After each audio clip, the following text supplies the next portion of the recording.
Hi student, everybody good morning. आज मैं class 8th का हिंदी सेकंड यानी व्याकरण पढ़ाऊंगी। आपका लेसन 1 क्या खत्म हुआ। लेसन 2 आपका है वर्ड विचार। क्या है? वर्ड विचार। आज हम आपको पढ़ाएंगे कि वर्ड किसे कहते हैं। ओके, तो आइए हम आज पढ़ते हैं कि वर्ड किसे कहते हैं।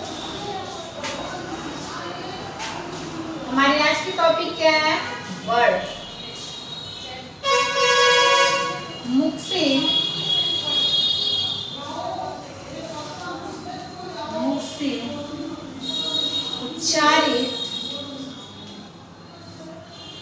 से उच्चारित ध्वनियों को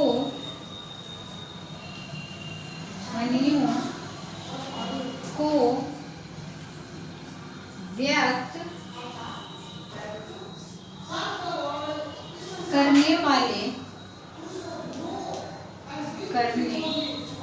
करने वाले चिन्हों को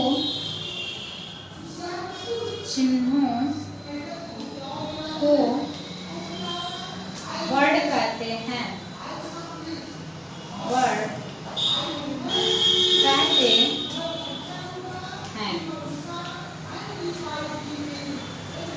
यह भाषा की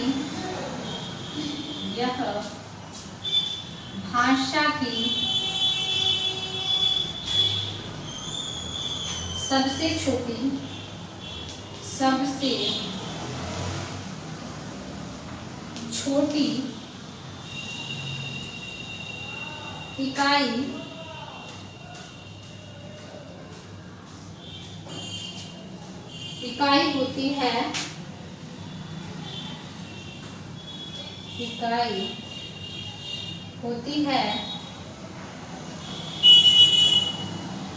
और इसके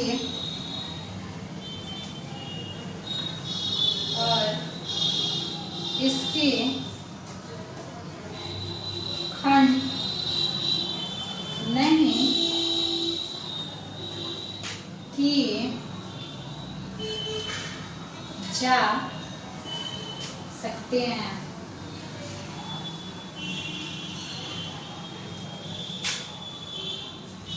ओके, जैसे आपने देखा कि वर्ड किसे कहते हैं? मुख से उच्चारित ध्वनियों को व्यक्त करने वाले चिन्हों को क्या कहते हैं? वर्ड कहते हैं। यह भाषा की सबसे छोटी इकाई होती है और इसके खंड नहीं किए जा सकते। ओके, आइए जानते हैं कैसे। क म सॉरी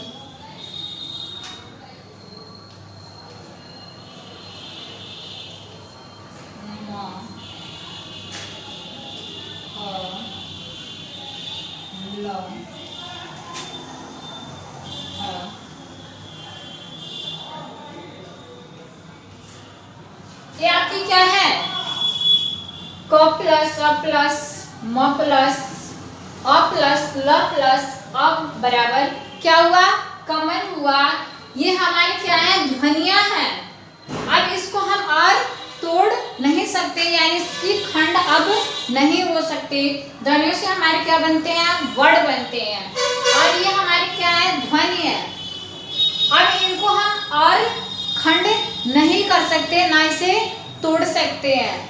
ओके, समझ में आ गया आपको कि मुख से उच्चारित ध्वनियों को व्यक्त करने वाले चिन्हों को क्या कहते हैं? वर्ड कहते हैं। यह भाषा की सबसे छोटी इकाई होती है और इसके खंड नहीं किए जा सकते। आपने यहाँ देखा, जैसे मैंने कमल का लिखा है और ये क्या है? ध्वनि है और ध्वनियों को हम और टुकड़ों में नहीं बांट सकते, ना इसके खंड कर सकते हैं। ओके, समझ में आ गया। अब नेक्स्ट है आपका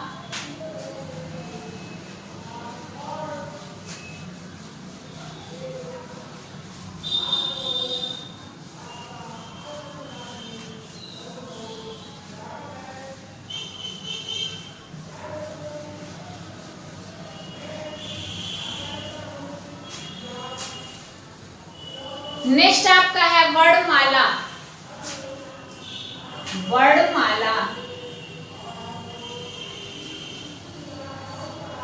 वर्णमाला किसे कहते हैं? आप लोगों को पता है वर्णमाला किसे कहते हैं? वर्णों के व्यवस्थित समूह को हम क्या कहते हैं? वर्णमाला कहते हैं। जो क्रमबद्ध में हो उन्हें क्या कहते हैं? वर्णमाला कहते हैं। जैसे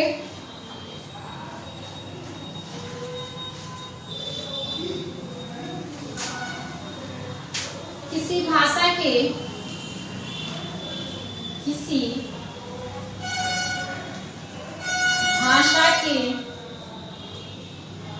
सभी वर्णों का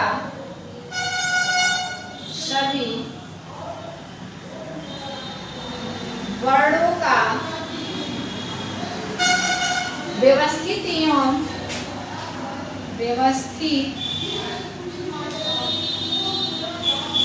एवं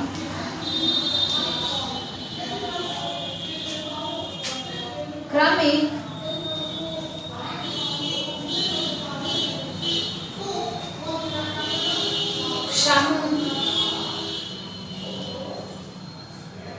समूह उस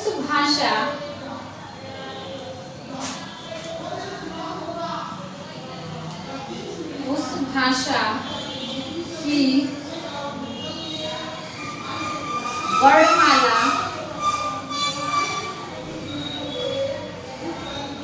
कहलाता है।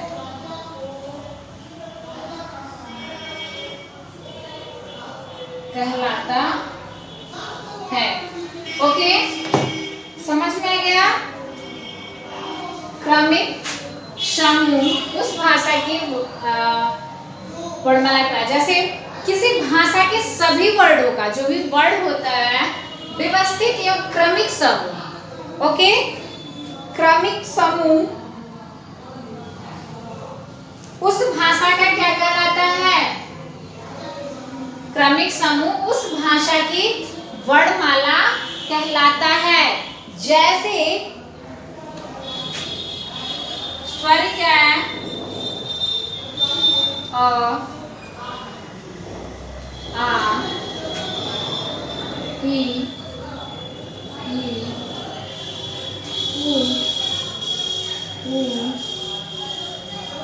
वी, ई,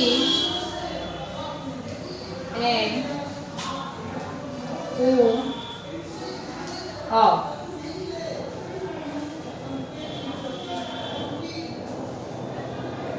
ये आपके क्या है? स्वर है। क्या है? स्वर है। अनुस्वार,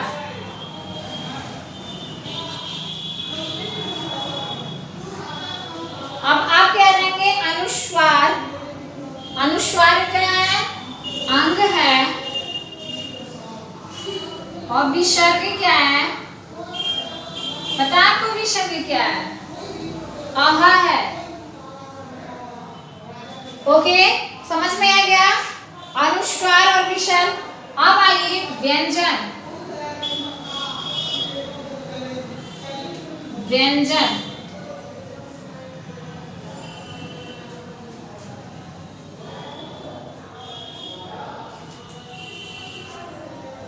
ओके, व्यंजन में आपका है क से ह तक।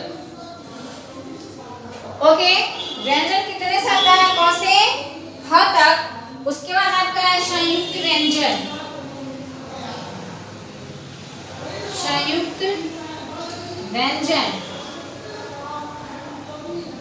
संयुक्त व्यंजन आपके क्या क्या है? छ, त्र,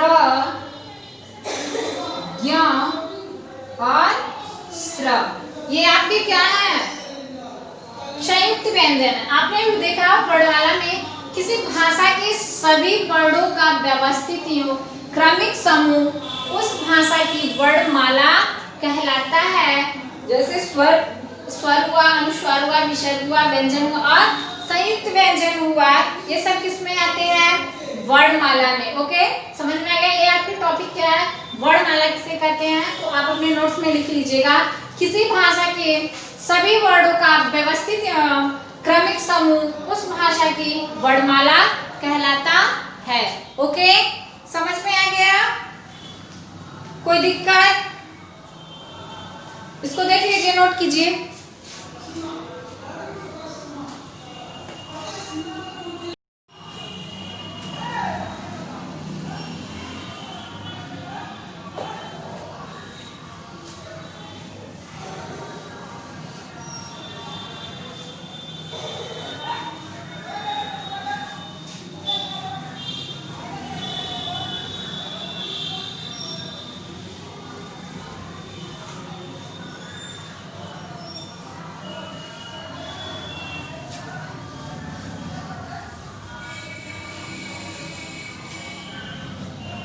नेक्स्ट हमारा है स्वर के भेद।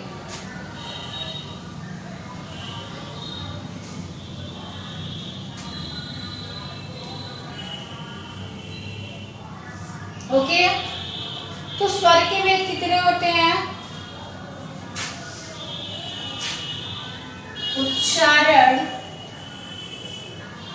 की दृष्टि से स्वर के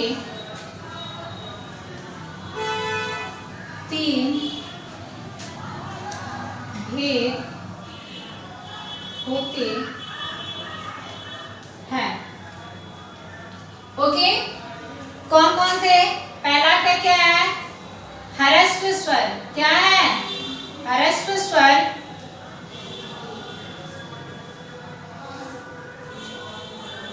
ओके, पहला का क्या है? ह्रस्व स्वर। जिन स्वरों के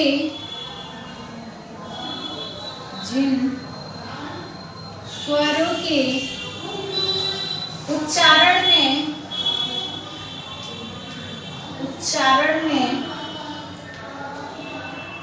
कम समय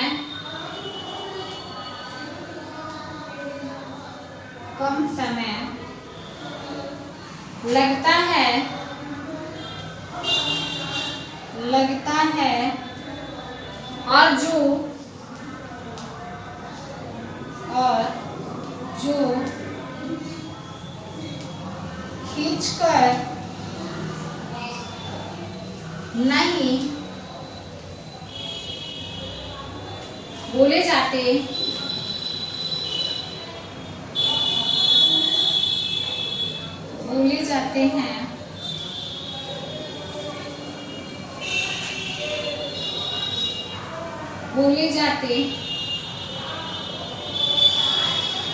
उन्हें ह्रस्व स्वर कहते हैं।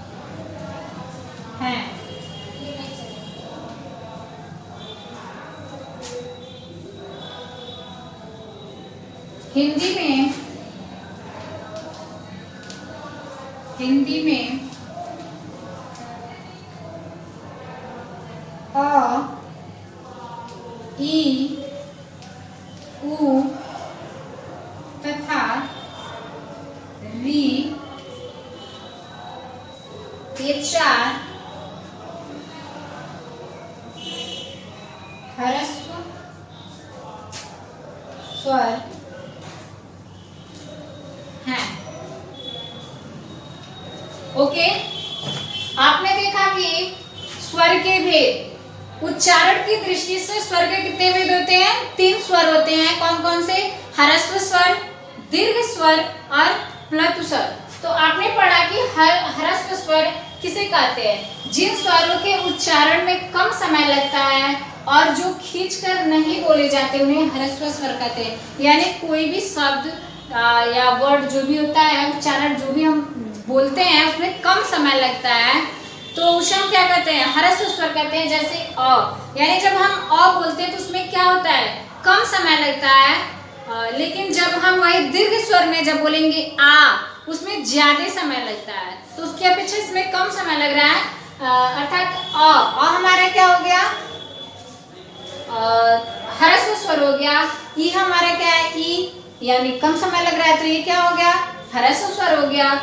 ऊ बोलने में भी क्या हो रहा है, कम समय लग रहा है, तथा री भी बोलने में हमको क्या, कम समय लग रहा है। अर्थात जो भी ये वर्ड होते हैं, इनको बोलने में जितना भी ध्वनियों में कम समय लगता है, उन्हें हम क्या कहते हैं, ह्रस्व स्वर कहते हैं। ओके, समझ में आ गया। ह्रस्व स्वर 4 होते हैं, कौन कौन से, अ, ई, उ तथा री। ओके, इसको नोट कीजिए आप लोग।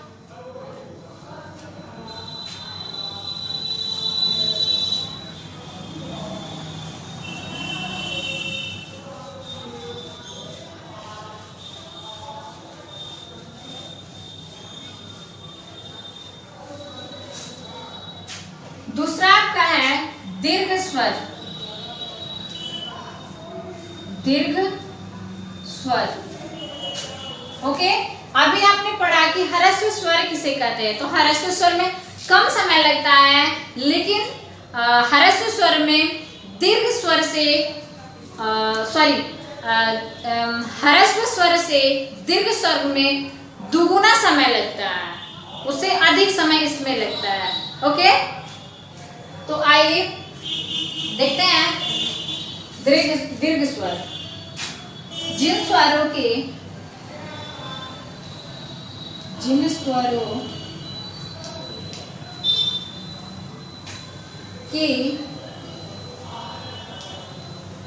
उच्चारण में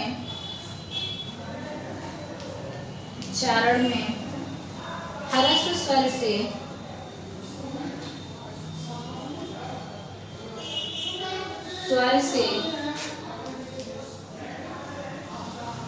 दुगुना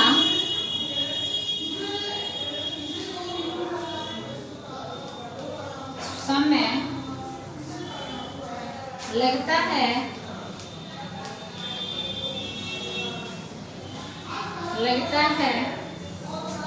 तथा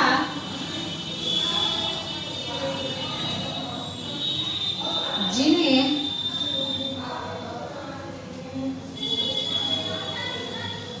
कुछ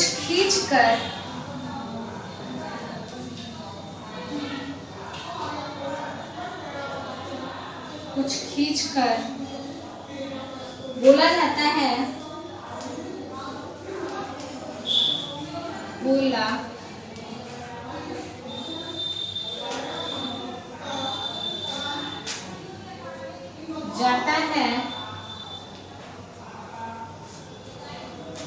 जाता है। हिंदी में आ, ई, उ, ए, ओ तथा अ, ये 7 दीर्घ स्वर हैं।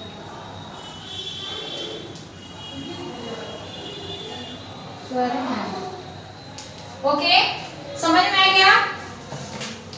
दीर्घ स्वर, जिन स्वरों के उच्चारण में ह्रस्व स्वर से दुगुना समय लगता है। अभी मैंने आपको बताया था ना कि जिन स्वरों में उच्चारण में ह्रस्व स्वर से दुगुना समय लगता है तथा जिन्हें कुछ खींचकर बोला जाता है, उन्हें हम क्या कहते हैं, दीर्घ स्वर कहते हैं। जैसे उसमें क्या था आपका, ह्रस्व स्वर में उसमें कम समय लगता था, जैसे अ तुरंत बोली, लेकिन इसमें क्या है, दीर्घ स्वर में क्या है, आ, तो जब आप बोलेंगे आ तो समय लग रहा है ना, यानी उसकी अपेक्षा इसमें दुगुना समय लग रहा है और खींच के बोलना पड़ रहा है।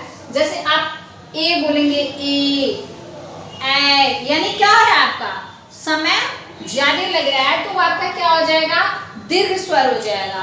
ओके, कोई दिक्कत, इसे भी नोट कीजिए।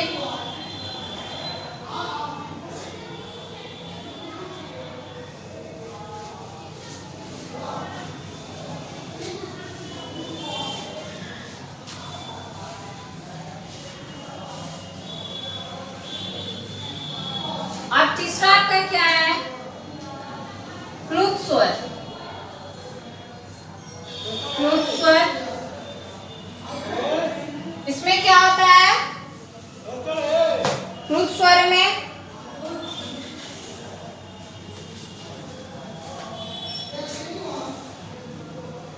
जिन स्वर के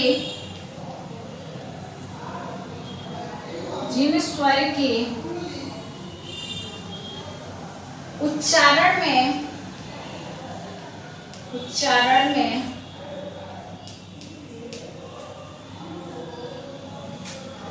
तिगुना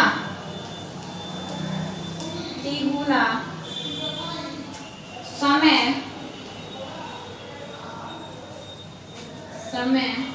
लगता है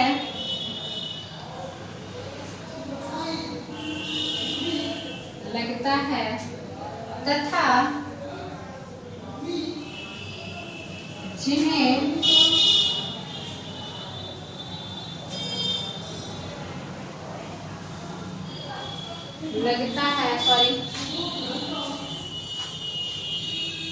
लगता है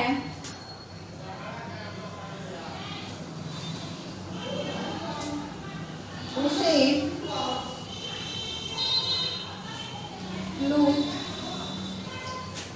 स्वर कहते हैं। ओके, प्रातः हर्ष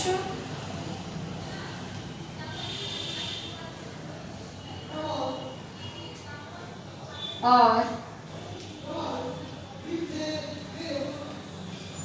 दीर्घ दोनों ही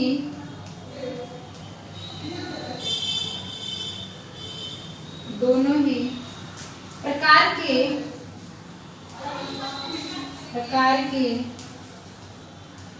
स्वर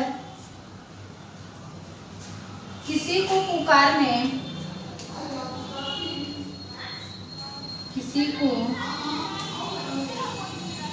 पुकारने या कोई विशेष भाव प्रकट करते समय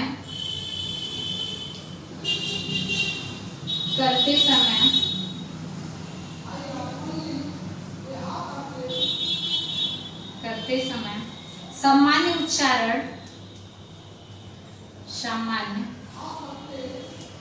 उच्चारण से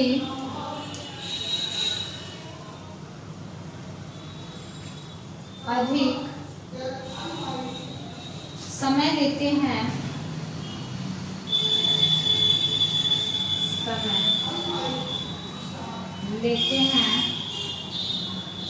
उस समय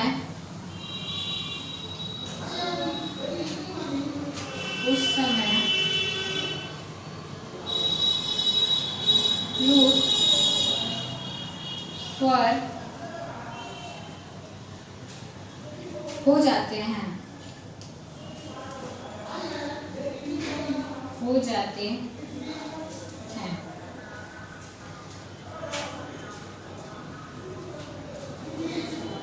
क्लुप्त स्वर का कोई चिन्ह नहीं होता।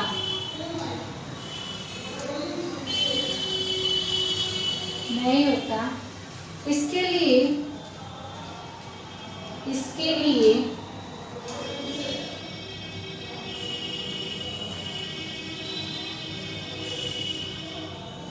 का अंक लगाया जाता है।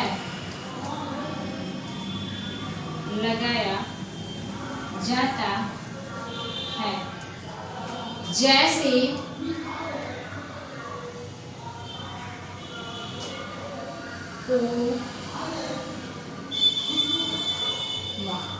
ओके, समझ में आ गया आप लोगों को कि प्लुत स्वर किसे कहते हैं? जिन स्वर के उच्चारण में तिगुना समय लगता है। अभी आपने जाना कि ह्रस्व स्वर में कम समय लगता है, दीर्घ स्वर में अधिक समय लगता है और प्लुत स्वर में तिगुना समय लगता है। यानी दोनों से भी अधिक समय किसमें लगता है? प्लुत स्वर में लगता है। तो जिन स्वर के उच्चारण में तिगुना समय लगता है उसे प्लुत स्वर कहते हैं। प्रायः ह्रस्व स्वर और दीर्घ दोनों ही प्रकार के स्वर किसी को पुकारने या कोई विशेष भाव प्रकट करते समय सामान्य उच्चारण से अधिक समय लेते हैं, उस समय प्लुत स्वर हो जाते हैं। समझ में आया? प्लुत स्वर का कोई चिन्ह नहीं होता है। इसके लिए ये जो 3 का अंक बनाया गया है, दिख रहा है आपको? अंक लगाया जाता है जैसे ओम। आप ओम लिखते हैं ना, ये हो जाएगा ओ, और ये जो 3 का अंक बताया है म। समझ में आ गया? ये होता है, ये किसमें आता है? प्लुत स्वर में। आपने देखा अभी स्वर के 3 भेद होते हैं। कौन कौन से होते हैं? ह्रस्व स्वर, दीर्घ स्वर और प्लुत स्वर। आपने ह्रस्व स्वर पढ़ा जिसमें कम समय लगता है और 4 होते हैं, और उसके बाद आपने पढ़ा दीर्घ स्वर किसे कहते हैं, वो 7 होते हैं, और अभी आपने पढ़ा प्लुत स्वर किसे कहते हैं। ओके, तीनों आपको कंफर्म हो गया? कहीं किसी को कोई दिक्कत? आप देख लीजिए और लिख लीजिए अच्छे से।